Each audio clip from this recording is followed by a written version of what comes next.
Bonjour, aujourd'hui nous sommes le 1er juin 2022. Je fais cette vidéo pour revenir sur l'actualité malienne suite aux déclarations de l'imam Diko, qui est très connu au Mali, très influent. Voilà, je vais vous montrer une intervention de lui et puis après je fais mon commentaire. Voilà, tenez. Situation particulièrement pour le Mali. Je vais parler du Mali aujourd'hui. Parler de cela aujourd'hui.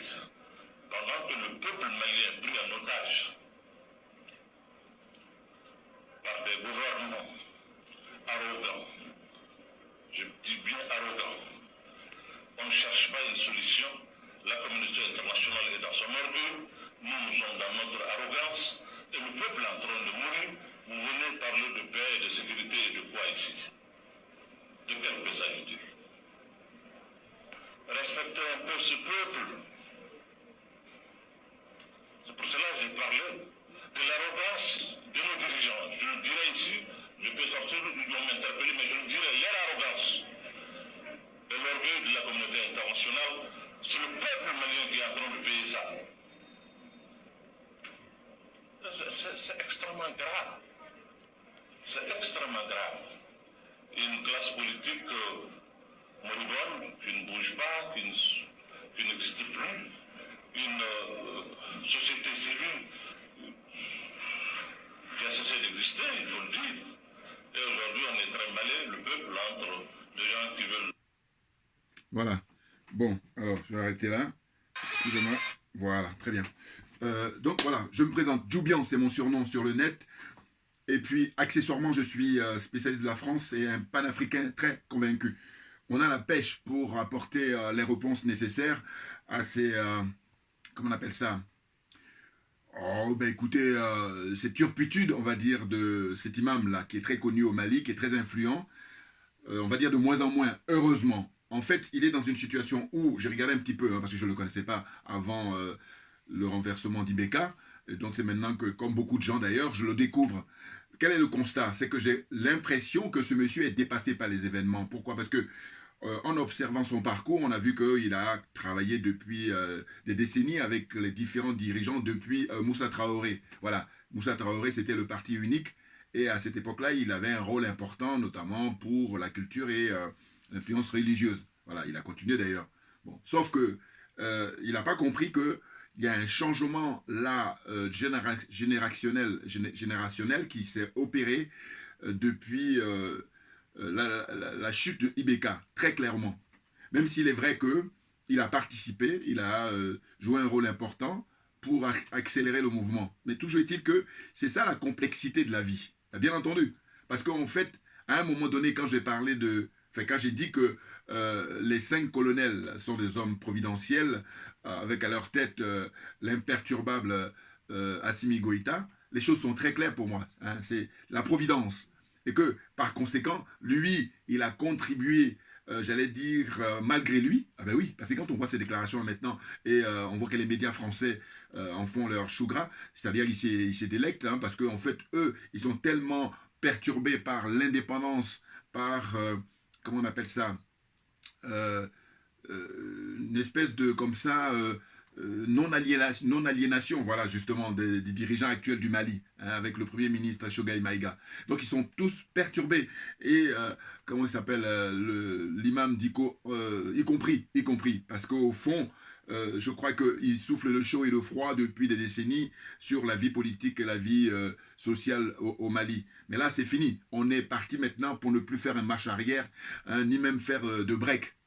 Parce qu'on estime que on est en vitesse de croisière là, c'est-à-dire que c'est même plus le combat du Mali seulement, c'est le combat de toute l'Afrique et que par conséquent, moi hier j'ai eu à échanger avec le frère panafricain que j'aime beaucoup et qui réciproquement a beaucoup d'estime pour moi, hein, le frère Keïta, ça y est, je dis son nom parce que c'est vrai que je l'ai cité à chaque fois, mais je me suis dit, il y a tellement de Keïta au Mali que voilà, allez chercher. Mais en tous les cas, c'est un garçon formidable, qui est un vrai patriote, un vrai panafricain, et qu'on a échangé, comme lui, il est originaire du Mali, il m'a expliqué, en fait, un peu la situation là-bas sur place. À dire que beaucoup de gens aujourd'hui voient qui est l'imam Diko. Il est en train de faire tomber les masques. Parce qu'en réalité, le jour, il fait la grande gueule, et puis le soir, il y a des mallettes qui sont transportées là-bas de la part de l'Union européenne et de la France, en l'occurrence. hein, ou en particulier. Vous comprenez? Donc maintenant, bas les masques, bas les masques. Et on n'a pas le temps, parce qu'en réalité, moi, quand j'ai échangé avec le frère, je dis quoi? Je dis, mais ce que ça m'inspire, c'est que je dis, à l'époque, quand vous regardez l'histoire européenne, en l'occurrence, je pensais là,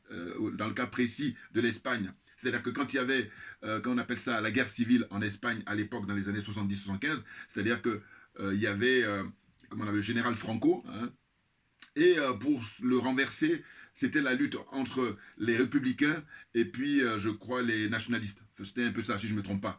Et ben, ce qui s'est passé, c'est qu'il y a eu une mobilisation internationale pour aller soutenir les républicains, comment dire, espagnols. Hein. Les gens sont venus de partout, des États-Unis, de la France et partout et tout. Voilà. Et ils sont allés là-bas sur place pour apporter leur soutien. Bon, aujourd'hui, au XXIe siècle, ce que ça m'inspire plutôt, c'est que les panafricains, tous les panafricains convaincus, hein, aillent au Mali pour soutenir le peuple malien, parce qu'en réalité, c'est le Mali qui détient la vérité. Mais bien entendu, c'est le Mali qui nous permettra de sortir de cette servitude volontaire qui a assez duré depuis des décennies. Et c'est la raison pour laquelle j'en appelle à tous les panafricains, hein, de converger vers le Mali. Et c'est la meilleure solution qu'on puisse apporter à des gens comme Mahmoud Dicko, des gens comme la France, en fait les adeptes de la France-Afrique, notamment des gens comme Alpha Blondy. Et j'ai regardé là une interview là, récente, enfin une intervention récente de 5 minutes du frère Kémy Seba, qui a très bien répondu à Alpha Blondy. Parce que c'est incroyable. Ces gens-là se sont bourgeoisés et ils sont maintenant... dire qu'ils sont en décalage, c'est peu que de le dire. Voilà. Parce qu'en gros, ils disaient que voilà, il faut comprendre Alassane Ouattara, il faut comprendre Macky Sall. Pourquoi? Parce qu'ils ont peut-être des revolvers sur la tête. Non mais attendez, moi, ça c'est des réponses faciles pour moi, ça. Ah oui, il faut simplement leur dire, écoutez, ils n'ont aucune obligation d'être là où ils sont. Donc, à partir de ce moment-là, l'argument de monsieur Blanc, Alpha Blondy et ceux qui pensent comme lui, mais c'est trop léger, messieurs. Vous voyez? Et là, quand c'est comme ça, je dis, mais écoutez, messieurs, vous êtes doués pour votre art en tant que grand chanteur de reggae, mais en réalité, là, pour les questions pratiques, hein, parce que théoriquement, il écrit des bonnes chansons et tout, mais dans la pratique, il n'y a que dalle. Donc, ferme-la. C'est tout ce que j'ai à dire, Alpha Blondy. Ben oui, parce qu'ils n'ont aucune obligation, ni Macky Sall, ni Sassou Nguesso, ni Alpha, comment on appelle ça, Alassane Ouattara, ni Patrice Talon, d'être là. Non, ceux qui doivent être là aujourd'hui au XXIe siècle, ce sont les dignes fils, un peu comme Assimi Goïta. Voilà. Hein, des gens comme Choguel Maïga, voilà, qui sont prêts, hein, à servir le peuple, rien que le peuple.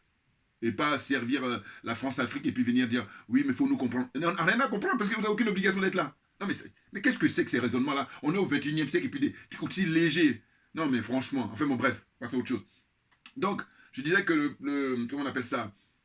L'imam, comment on appelle, vous avez vu tout à l'heure, hein, j'ai même, comme c'est pas très long, j'ai repris ses propos, hein, parce que je me suis dit, bah tiens, ça va être intéressant de les reprendre pour les décortiquer. Il dit quoi? Il dit, euh, le peuple malien est pris en otage par des gouvernements arrogants. Hein, par des gouvernements arrogants. En fait, le président, son excellence, imperturbable Assimi Goïta, et puis le premier ministre Choguel Maïga, il est considéré comme arrogant. Mais je me dis, mais arrogant en quoi? Je prends le cas de, comment on appelle, d'abord, comment on appelle ça, le premier ministre, Choguel Maïga. Bon, c'était un, comment on appelle ça, un vieux de la vieille, oui, oui, ils se connaissent très bien d'ailleurs. Et que par conséquent, heureusement qu'il y a cette alliance-là. Ben oui, parce que ça tombe tellement bien.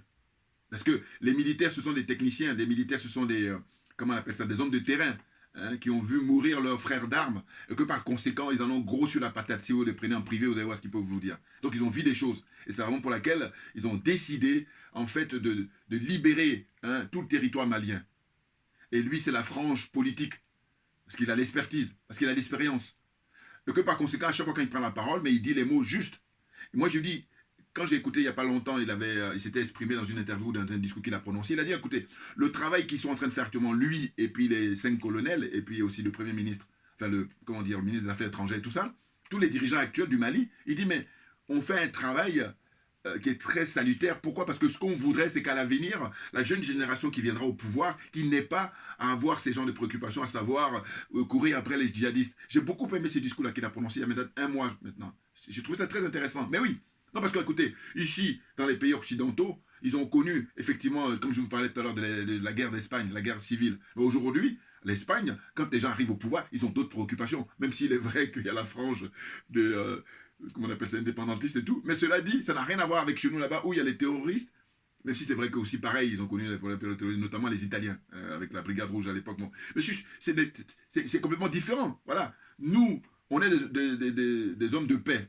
Quand je dis hommes, hommes et femmes, hein, c'est-à-dire que, voilà, hein, les Africains sont des hommes de paix. Et d'ailleurs, on est victime de ça, très clairement. Mais oui, parce que, écoutez, quand je réfléchis un peu, je pense toujours, quand on essaie de nous comparer avec les pays asiatiques, en disant, vous voyez, il y a comment on appelle ça, les pays d'Asie, ils sont en train de se développer, la Corée, la Thaïlande, qu'est-ce qu'il y a encore? Tout ça, hein, comme on dit, les dragons, voilà.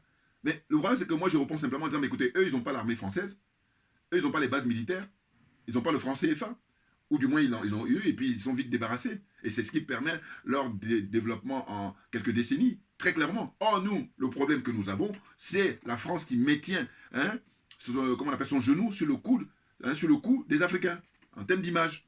Hein. C'est très clair. Et ça fait longtemps que ça dure. Et maintenant, nous, les panafricains, on a décidé maintenant de prendre les taureaux par les cornes. On a décidé de prendre les choses en main. Et puis, on n'a pas de temps à perdre. Assimi Goïta. Voilà. Bouya, alors on a la pêche, là. Attention, on est parti, là. Mais oui, non, mec, qu'est-ce que c'est que ce corrompu de première classe, l'imam Diko, là? C'est un corrompu. Le mec, la nuit, il prend des valises d'argent. Et puis là, le matin, il vient jouer, il vient fanfaronner, là. Il n'a pas compris qu'on a changé d'époque. En fait, c'est ce qu'il faut lui dire constamment. Messieurs, allez à la retraite. Un peu comme j'ai dit récemment à une dame que je respecte beaucoup, la grande dame, Madame Aminata Traoré. J'ai dit, mais écoutez, là, maintenant, là, vous avez en face de vous vos enfants, voire vos arrière-petits-enfants, qui sont des gens, comment dire, qui sont dénués de complexes. Ils n'ont pas de complexe, ils n'ont pas d'aliénation, ils ne sont pas corrompus. Donc, à partir de là, on va avancer, on va accélérer le mouvement. C'est ça qu'il faut comprendre. Parce que vous êtes dans des situations, comme j'ai dit, le syndrome Gbagbo, là, hein, un pied avec le peuple, un pied avec les Français, et puis la France africaine. Vous êtes perturbés, voilà, pour moi. Donc, on arrête ça. Hein. Regardez les enjeux, les prix qui sont payés par la jeunesse africaine, hein, en train de se suicider dans la Méditerranée, en train de se faire humilier un peu partout dans le monde. Ça va continuer jusqu'à quand? Non mais c'est incroyable. Qu'est-ce que c'est ces gens-là? Franchement. Donc il disait quoi? Il disait la communauté internationale est dans son orgueil, voilà, et là c'est ce que j'appelle souffler le chaud et le froid, il est perturbé, c'est clair. Hein, nous sommes dans notre arrogance, voilà, en parlant des militaires qui sont au pouvoir, voilà, hein, ça y est, enfin voilà, il dit lui-même qu'eux ils parlent de paix et de sécurité, mais bien entendu c'est la priorité absolue. Et bien entendu, pourquoi? Mais parce que, au fond, dans n'importe quel pays du monde, dites-moi, si vous n'avez pas la sécurité et que vous avez toutes les richesses, ça n'a pas de sens, on est d'accord. Là encore, pareil, pour raisonner comme ça, il faut être honnête intellectuellement. Voilà. Autrement, ceux qui sont malhonnêtes, là, j'ai pas le temps, nous n'avons pas le temps, Assimi Goïta. N'importe quoi. Donc là, il dit n'importe quoi. Le peu de temps qu'ils sont au pouvoir, regardez là, il y a des gens qui sont en train de repartir dans les endroits où ils habitent, hein, dans les petits villages et tout ça, dans le nord. 80%, hein, comment on appelle ça, du territoire malien était occupé. 80%. Mais n'importe quoi. Et là, pendant des années, hein, et lui, hein, il est là, il se fait plaisir. Mais oui, en train d'instrumentaliser la religion. C'est de ça dont il s'agit.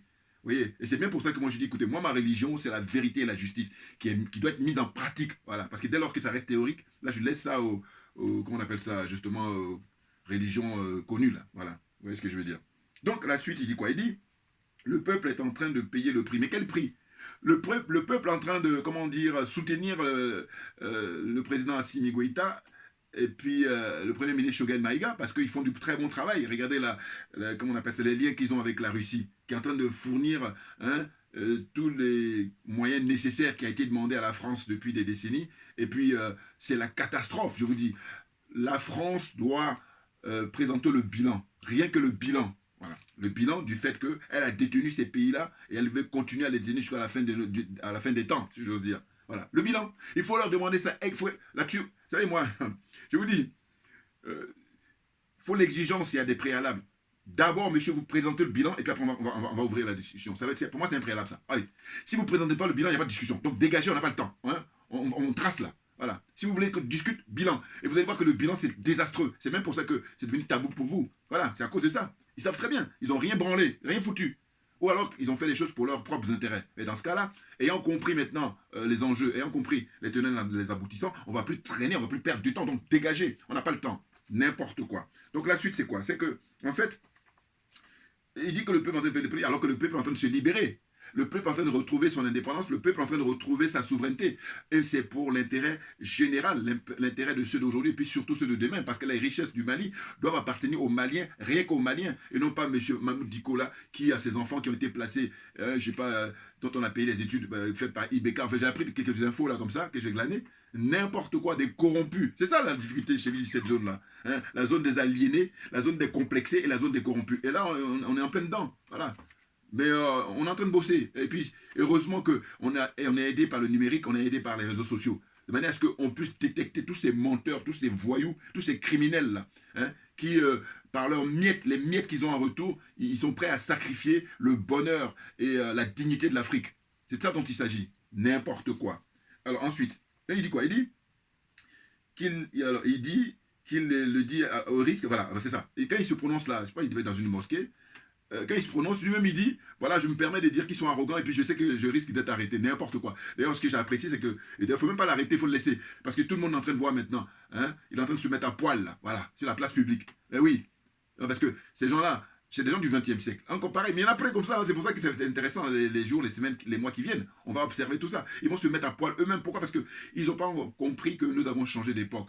Voilà. Et là, il est question vraiment d'un changement radical de paradigme. Parce que tout a été fait au détriment de l'Africain, alors que c'est l'Africain qui détient la vérité. Et oui, parce que les richesses lui appartiennent. Et c'est à partir de là que je dis, c'est lui qui détient la vérité. On était en pleine escroquerie. Regarde là, les adeptes de l'OTAN, là. Voilà. L'empire du mensonge, comme dirait le président Vladimir Poutine. Les choses sont claires. Ce sont des menteurs, des voyous, des gangsters, des criminels, avec des mœurs comme ça à laisser à désirer. N'importe quoi. Alors, la suite. Donc, il dit... lui, il risquait d'être arrêté, c'est ce qu'il croyait, alors qu'ils n'ont pas arrêté. Donc, j'ai dit, tant mieux, il ne faut pas l'arrêter, il faut le laisser comme ça, continuer dans cette turpitude-là. Il va finir par se taire parce que le ridicule.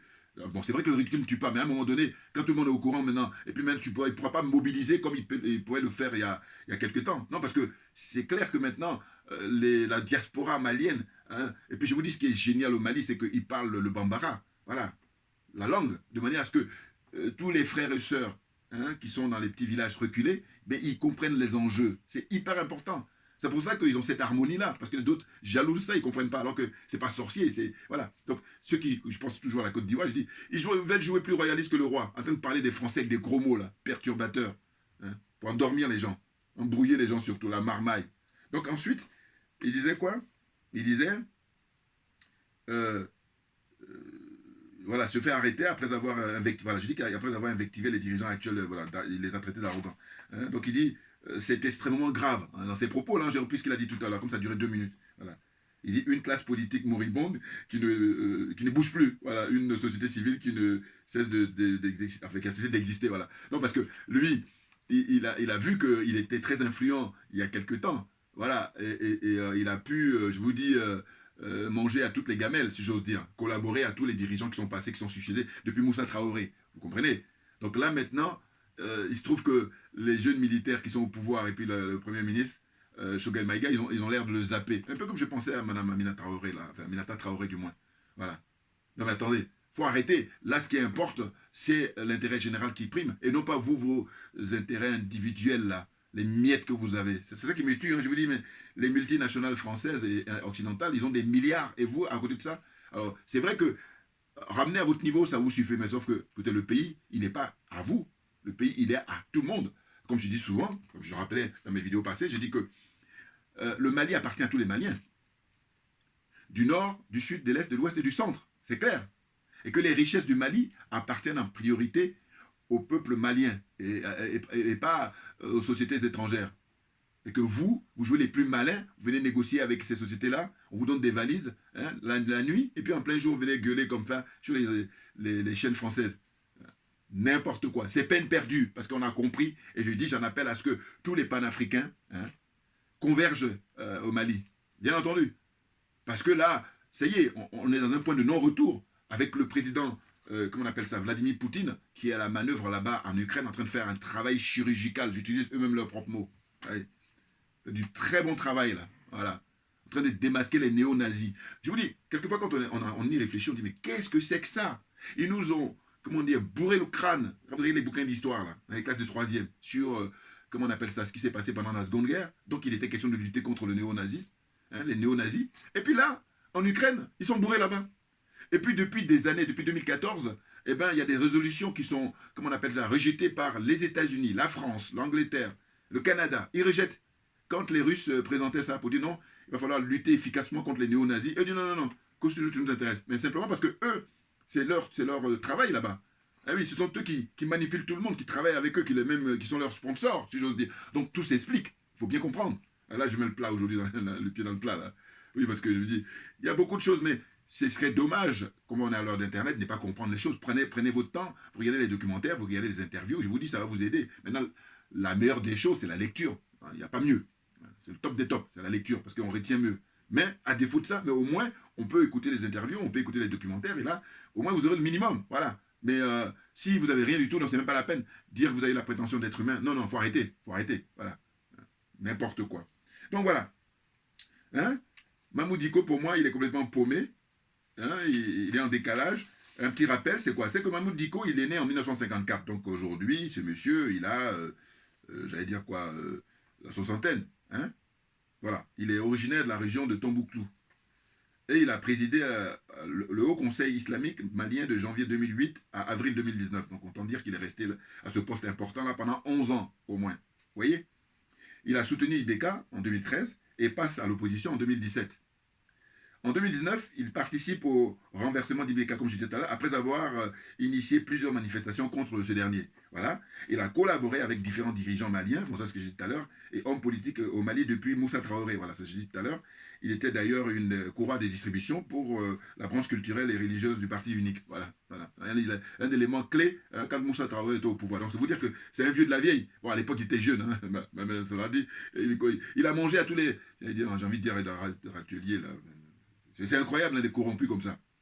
Mais sauf que c'est fini, on a passé ce cap-là. Nous, maintenant, on est en phase avec notre époque, c'est le 21e siècle, et non pas les adeptes de l'OTAN, là. Hein, les Alassane Ouattara, les Mahmoud Dicko, les Bazoum, on va le chercher, Bazoum. Ah oui, il faut absolument. Parce que c'est le petit malin là, mais je pense et je souhaite qu'il finisse pas son mandat, Bazoum. Parce que ça pue le faux avec Bazoum. Il n'y a pas que lui, mais lui, c'est flagrant. Voilà, lui, c'est la main dans le sac, là.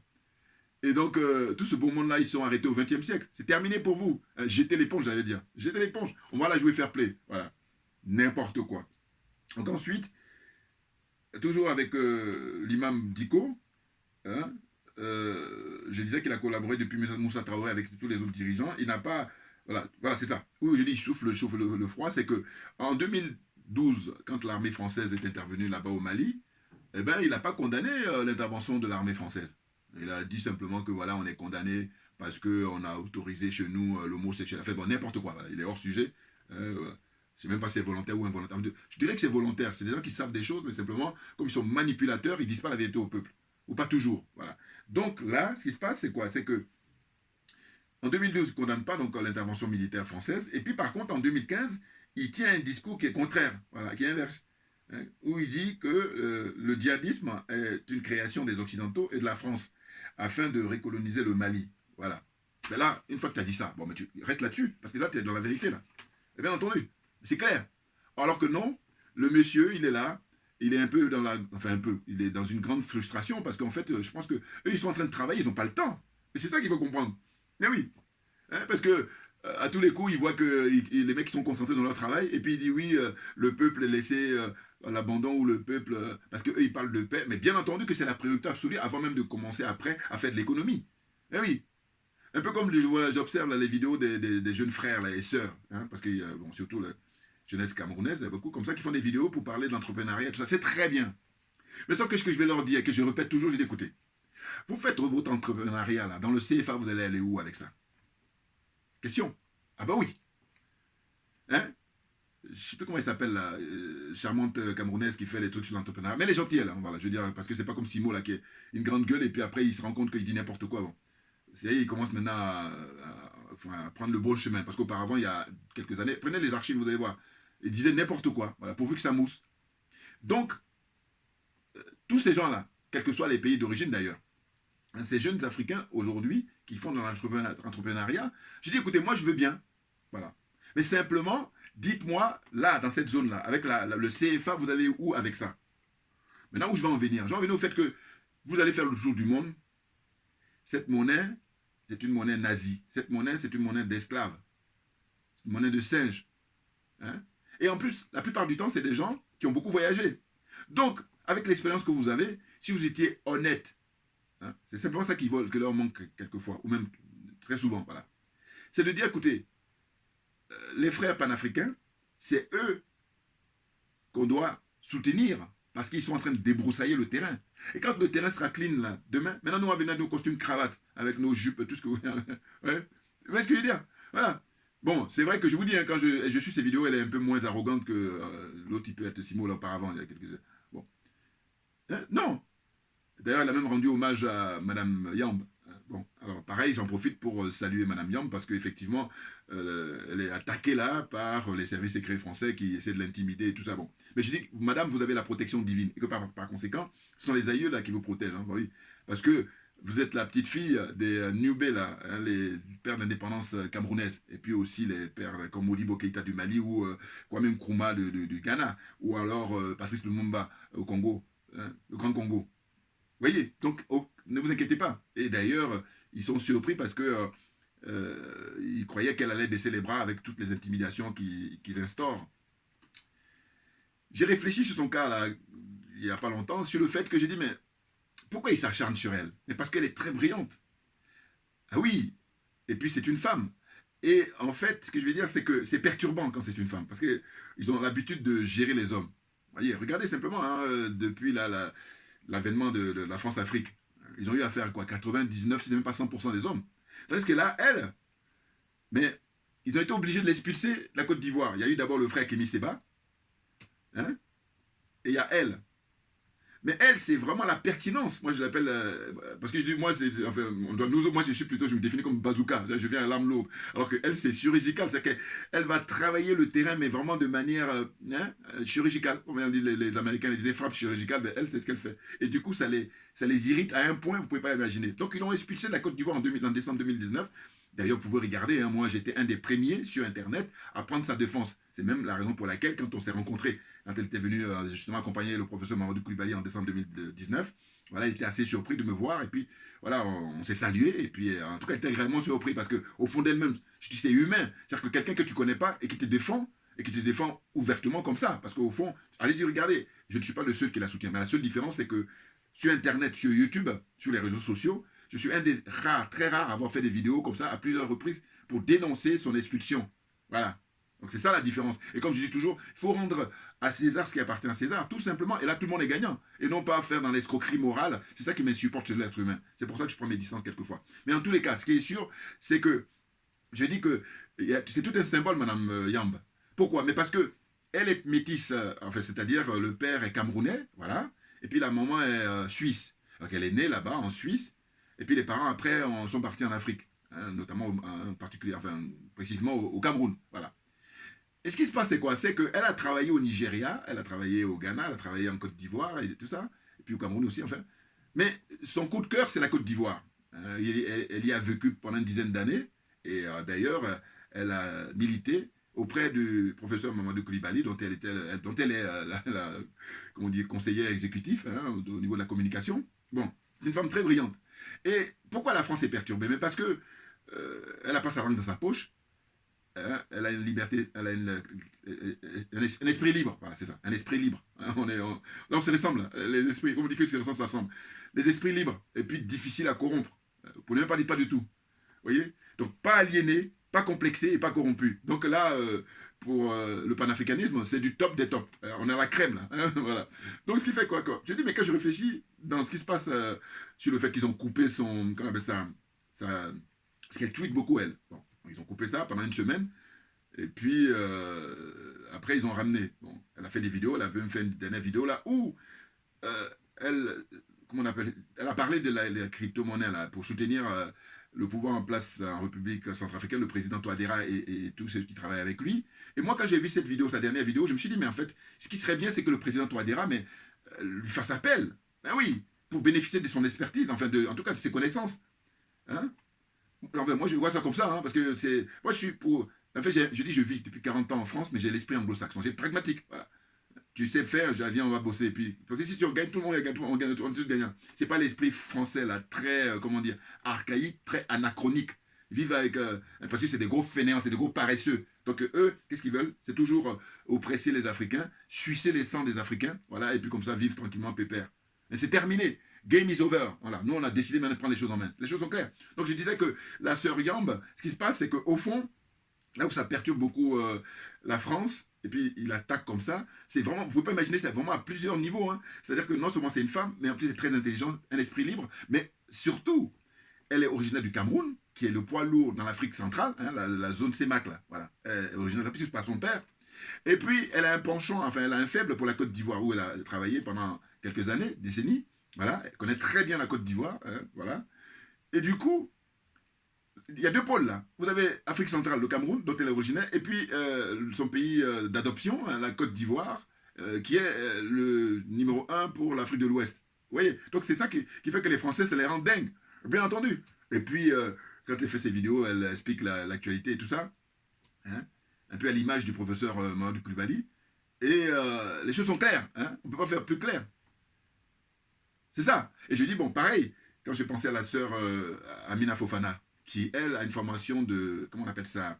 Elle est architecte, je crois architecte d'intérieur. Bon, mais je dis, mais ces femmes-là, elles ont quand même un certain niveau, un très bon niveau, niveau de cadre. Eh bien, elles peuvent tout simplement faire business privé, et dans ce cas-là, elles seraient fortunées, elles auraient une vie tranquille, sans stress. Alors, le stress, on l'a partout, mais ça, c'est le stress pour gérer le bien public, c'est un stress qui est ingrat. Il faut qu'on soit d'accord. Ah ben oui.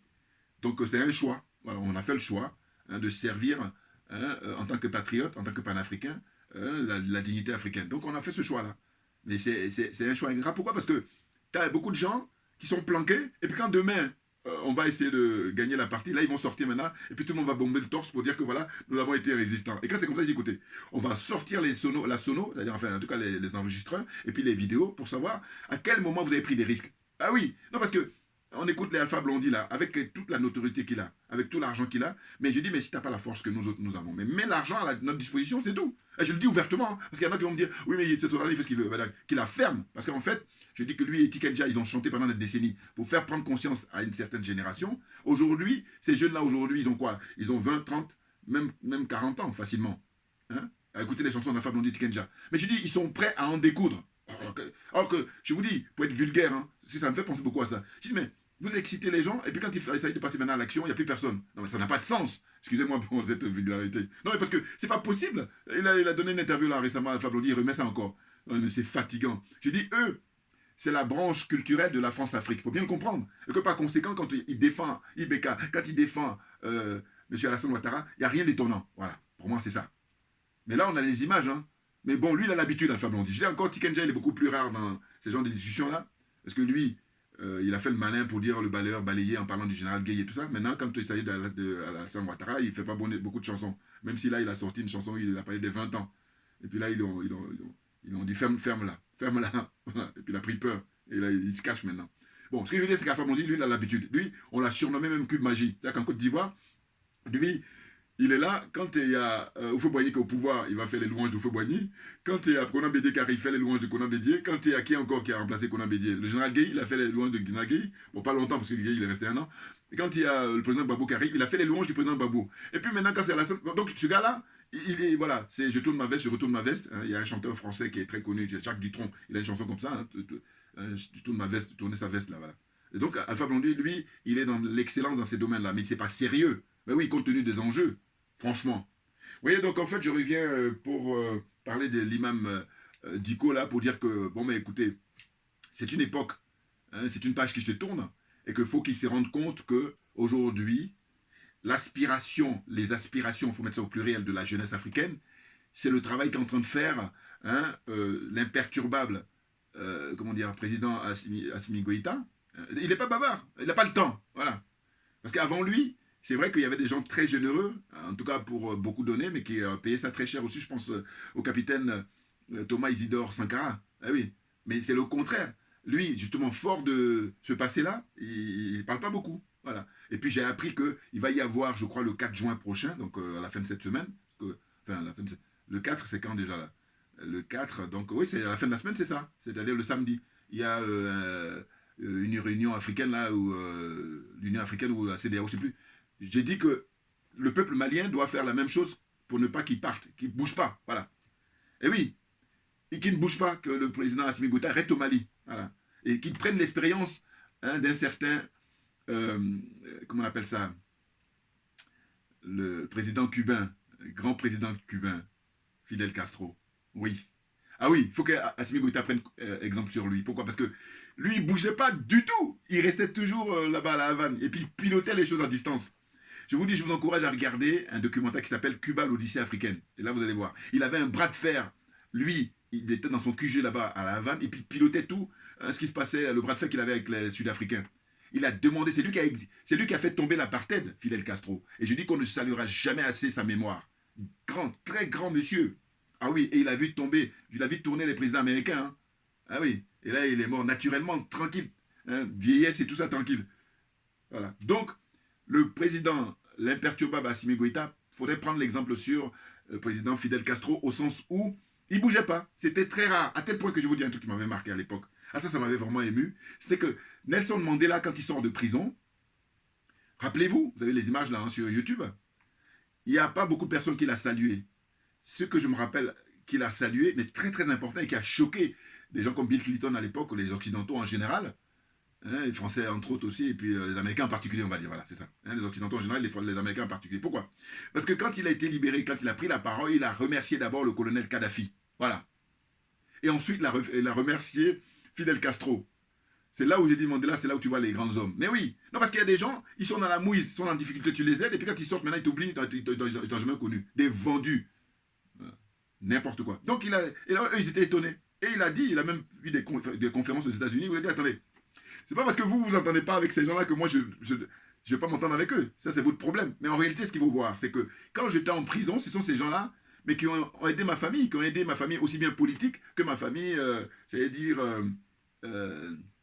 ma famille au sens naturel, c'est-à-dire ma femme et mes enfants. Hein. C'est clair. Donc, qu'est-ce que vous voulez que je leur tourne le dos? Non, le minimum, c'est que je leur rende hommage, au contraire, quand je sors au bout de 27 ans de prison.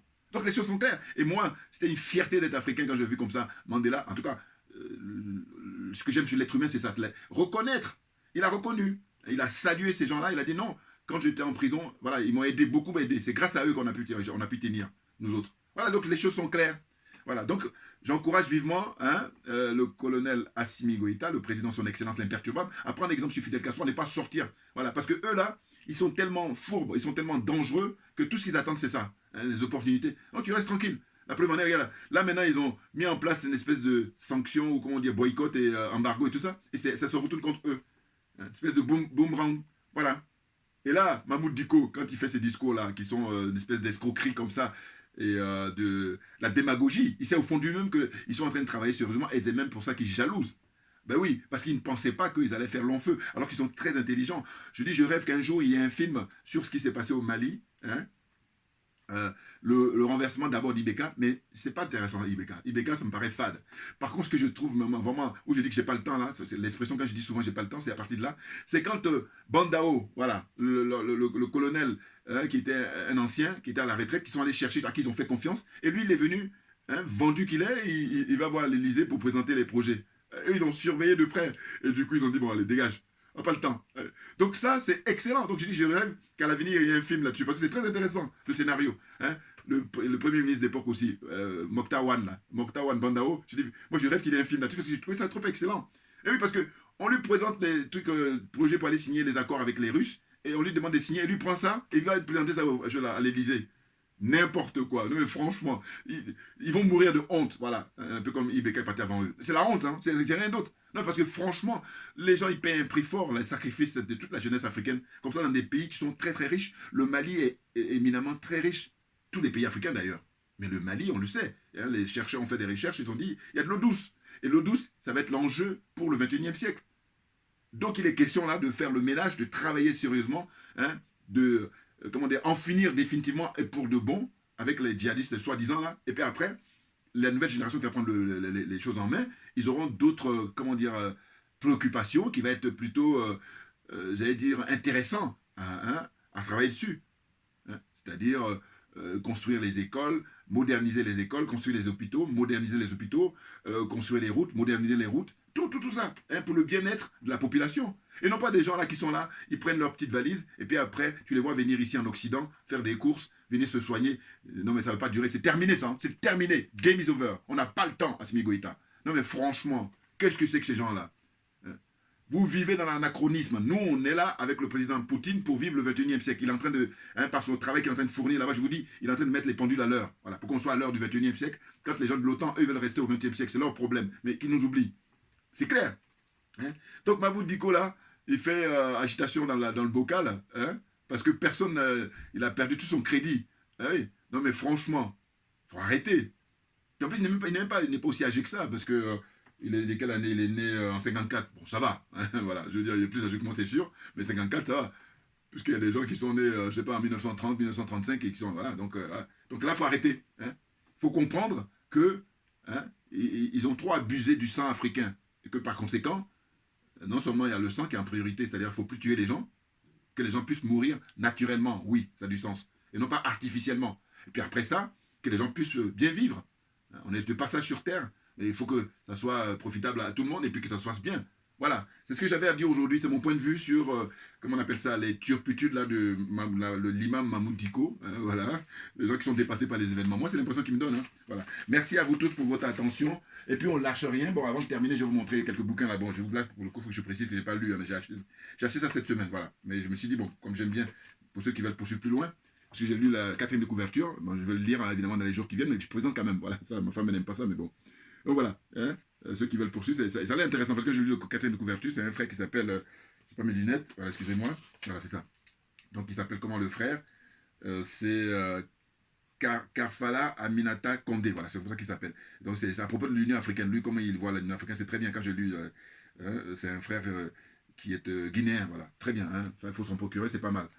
Et puis ensuite, il y a ça aussi que je me suis procuré là cette semaine, c'est l'Afrique francophone peut-elle s'en sortir? Pareil, c'est un frère qui s'appelle Jean-Claude Djereke, je crois qu'il est ivoirien lui.